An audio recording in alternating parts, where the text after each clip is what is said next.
बिस्मिल्लाहिर्रहमानिर्रहीम।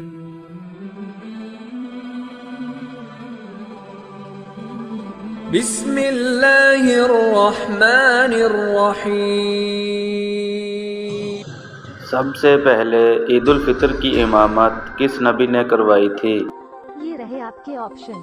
हज़रत इस्माईल अलैहिस्सलाम, हज़रत आदम अलैहिस्सलाम, हज़रत मूसा अलैहिस्सलाम, हज़रत इब्राहीम अलैहिस्सलाम।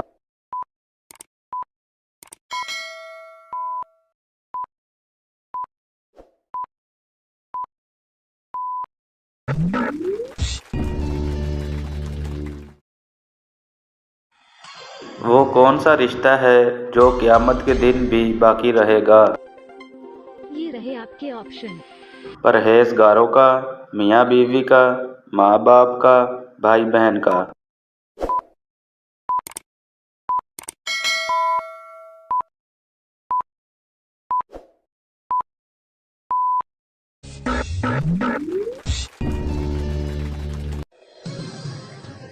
किस इलाके पर मलका सबा ने हुकूमत की थी?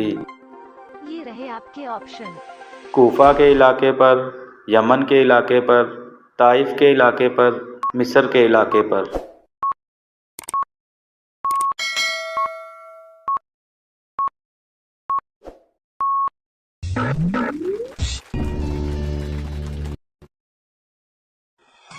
आसमान में रात किस वक्त होती है? ये रहे आपके ऑप्शन। दिन के वक्त कभी नहीं होती, सूरज गुरूब के बाद, तुलुए सूरज के बाद।